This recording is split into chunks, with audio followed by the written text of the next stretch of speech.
श्री स्वामी समर्थ, जय जय स्वामी समर्थ. श्री स्वामी समर्थ, जय जय स्वामी समर्थ.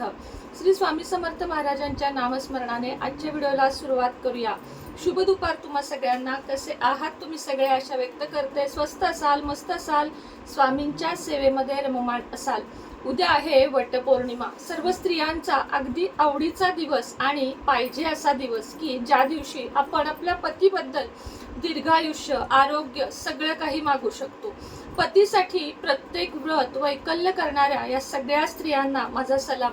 कारण स्त्रियांनी मनात घेतलं तर स्त्री आपल्या पतीला अगदी सत्यवान जो होता त्याला सतीनं म्हणजे सावित्रीनं अगदी यमापासून परत आणलेलं होतं. आणि ती गोष्टीचं महात्म्य आपण आपल्या मुलांना सांगायला हवं. कारण तो पतीही तसा होता आणि ती पत्नीही अर्थातच चांगली होती. सत्यवान हा शेतामध्ये गेलेला असताना एक दिवस अचानकच त्याचा मृत्यू होतो. आणि मृत्यू झाल्यानंतर त्याची कहाणी ना 2-3 प्रकारे आहेत. अगदी सुटसुटीत भाषेत मी सांगते.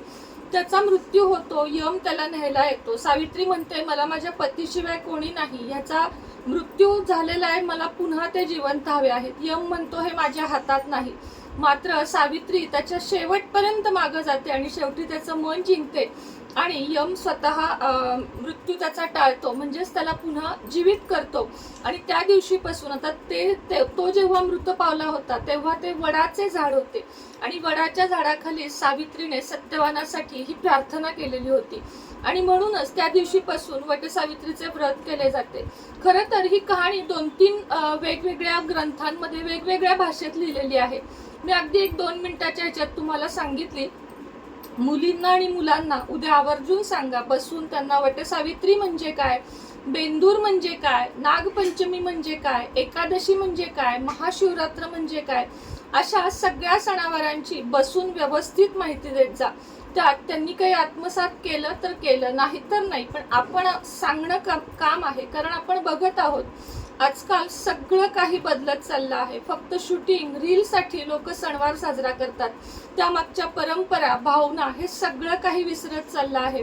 भले तुम्ही वडाच्या झाडापाशी जा, नका जाऊ. तुम्ही साडी चांगली नेसा, नका नेसू. तुम्ही शृंगार करा, नका करू. पण तुमच्या मनामध्ये जर चांगला भाव असेल तर अगदी ऑफिसमध्ये बसून हात जोडून जरी तुम्ही म्हणलात की माझ्या पतीला दीर्घायुष्य लाभू दे, तरीही देव तुमच्यावर प्रसन्नच होणार आहे. त्यामुळे दिखाव्यापेक्षा जास्तीत जास्त पूजेला महत्त्व द्या किंवा भावनेला महत्त्व द्या, ह्या मताची मी आहे. चला आता आपण उद्याच्या व्हिडिओची जी आहे त्या गोष्टीची सुरुवात करूया. सगळ्यात पहिला सांगते उद्याचा सगळ्यात मोठा शुभ मुहूर्त. सकाळचा सगळ्यात मोठा शुभ मुहूर्त 7:30 ते 9:30. अगदी 6 पासून तुम्ही म्हणू शकता 6 ते 9:30 हा सगळ्यात मोठा शुभ मुहूर्त आहे. मग तुम्हाला अगदी सोनेरी मुहूर्त ज्याला म्हणतो ना आपण, सगळ्यात तुम्हाला फळ देणारा मुहूर्त जर म्हणू तर तो 7 ते 8 या वेळामध्ये आहे. त्याच्या आधी थोडे आणि त्याच्यानंतर थोडे केलं तरी चालतं. त्यानंतर 10 ते 11:30 ही वेळ देखील उत्तम मानली जाते. 12 ते साधारण 1 पर्यंत पूजा पुन्हा थांबवायची आहे आणि परत मग आपण 5 वाजेपर्यंत पूजा करू शकतो. मात्र हो, अगदीच बंधन नाहीये की तुम्ही याच वेळेत पूजा करा, अन्यथा नुकसान होईल, अन्यथा वाटोळे होईल, अन्यथा पतीला नुकसान होईल. बिलकुलही नाही. उद्या वटपौर्णिमा सकाळी चालू होत आहे ते परवा दिवशी सकाळपर्यंत आहे. फक्त संध्याकाळी आपण कधीच वृक्षांना हात लावत नाही. म्हणून भर संध्याकाळी 6 नंतर मात्र पूजा करणे संपूर्ण टाळायचे आहे. कारण बरेच असं बघते मी व्हिडिओ रील की या वेळेत पूजा केली तर पतीचे आरोग्य नुकसान होईल, पतीला मोठे नुकसान होईल. असं काही नाहीये. श्रद्धा आणि सबुरी ही गोष्ट आपण कधीही विसरायची नाहीये. मनोभावे श्रद्धा ठेवा आणि या वेळेमध्ये पूजा करा. पूजा का करावी? वडाचं झाड आपल्याला काय देतं हे विसरून चालणार नाहीये. वडाचे झाड आपल्याला भरपूर प्रमाणात ऑक्सिजन देतं.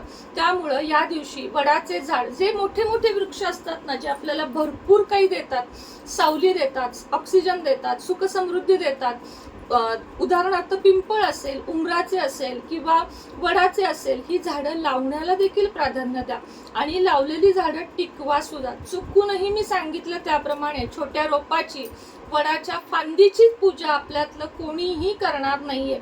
भले तुम्ही वडाच्या झाडाचं चित्र काढा रांगोळीने किंवा यूट्यूबला ह्याला काय म्हणतात, स्टेटसला वगैरे फोटो ठेवा आणि त्याची प्रिंटआउट काढून घ्या, त्याची पूजा करा. पण पर्यावरणाला हानी पोचवायची कोणीही नाहीये. आपल्या व्हिडिओ जे कोणी बघत आहात त्यांनी लक्षात ठेवा, एक वेळ आम्ही मनोभावे नुसता हात जोडू, पण आम्ही फांदी विकत घेणार नाही. आम्ही स्वतः फांदी तोडणार नाही. कोणीही आपल्यातल्या फांदीची पूजा करायची नाहीये.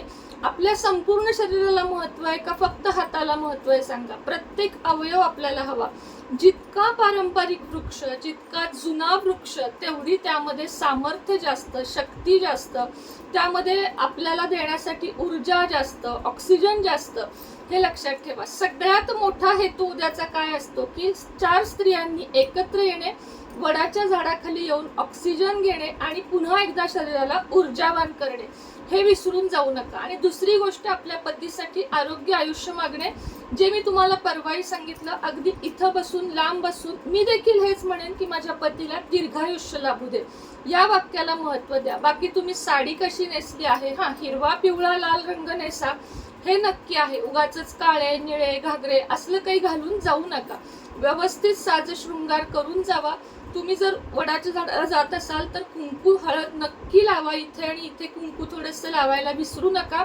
2-2 तरी हिरव्या बांगड्या घाला. पायात जोडवी, म्हणजे जे काही शृंगाराचं आहे, पायात जोडवी, कानातलं, गळ्यात मंगळसूत्र, पैंजण, ही आभूषणं उद्याच्या दिवस घाला. भले तुम्ही रोज नाही घालत, ऑफिशियल मध्ये घड्याळ घालतो आपण, पण उद्याच्या दिवशी या सगळ्याला महत्व द्या. पतीला नमस्कार करा आणि पतीकडून आशीर्वाद घ्या. मुलांनाही आपल्याला सगळ्यांना नमस्कार करायला लावा. सगळ्यांनी बसून वडाच्या झाडाखालीच वटसावित्रीची जी कथा आहे ती सर्वांनी अवश्य वाचा, कारण वटसावित्रीची कथा वाचायला सुद्धा उद्या खूप सारे महत्व आहे.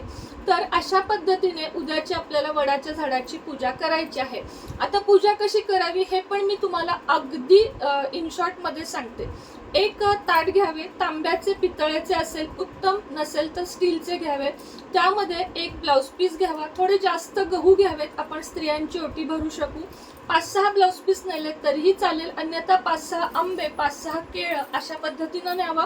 हळदी कुंकवाचा करंडा न्यावा, सुतगुंडी न्यावी, त्याच पद्धतीने कापूर न्यावा, तुपाचा दिवा न्यावा, घंटी न्यावी. सती आणि सावित्रीसाठी कुणी कुणी सुपारी ठेवून करतं, तशी पूजा केली तरीही चालेल. पंचामृत न्यावं आणि गेज वस्त्र न्यावं. एवढ्या वस्तू न्यायच्या आहेत. सगळ्यात पहिल्यांदा उमऱ्याच्या वटवृक्षाचा जो मेन खोड असतं, खालचं मूळ मोठं, त्याला पाणी घालावं. त्यानंतर पंचामृत, पुन्हा पाणी, अगदी चमचा झाडाखाली राडा करून यायचा नाहीये, लक्षात ठेवा.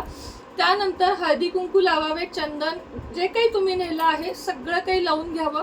आणि मग धूप, उदबत्ती, नैवेद्य, आंब्याचा नैवेद्य, पंचामृताचं जे तुम्ही नेलं असेल त्याचा नैवेद्य, गुळ खोबऱ्याचा नैवेद्य, आरती करावी. आरती म्हणजे नुसतं ओवाळून घेतलं कापुराने तरीही चालेल.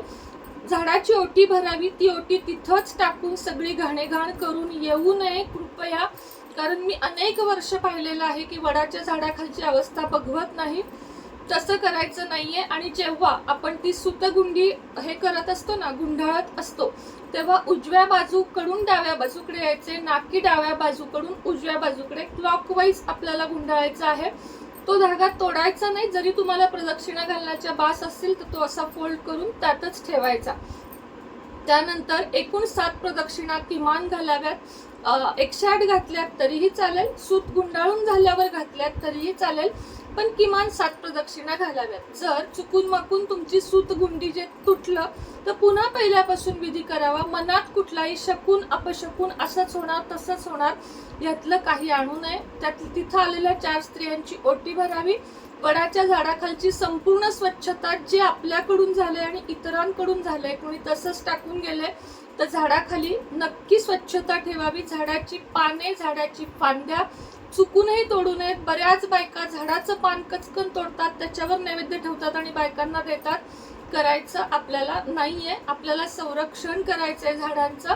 हरताळीकेला वगैरे आपण पानं तोडतो ती वेगळी गोष्ट आहे, ती पुन्हा येतात. पण जेव्हा आपण फांदी तोडतो ती फांदी पुन्हा येत नाही, झाडांचं नुकसान होतं.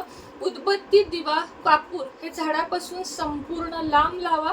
2च सेकंद लावा आणि त्याचं शांत झालं की ते काढून टाका, अन्यथा झाडाला नुकसान पोचेल. आपल्या सुखसोयींसाठी किंवा आपल्याला काही हवं म्हणून आपण कधीही पर्यावरणाला हानी पोहोचवू नये. उद्या केस धुवावेत का किंवा इतर माहिती जी आहे ती आपली तुमची सुनेत्रा या आपल्या नवीन चॅनेलवर तुम्हाला बघायला मिळेल. तर तिथं पण नक्की या तुमची सुनेत्रा या चॅनेलवर. ज्यांना उद्याच्या मुहूर्तावर लक्ष्मी कुंचन घ्यायचे आहे, कोणतेही ब्रेसलेट, देवी देवतांच्या मूर्ती किंवा तुम्हाला जर अघोर लक्ष्मी मंत्र पौर्णिमेच्या शुभ मुहूर्तावर माझ्याकडून हवा असेल तर खाली दिलेल्या नंबरला नक्कीच कॉन्टॅक्ट करा. श्री स्वामी समर्थ.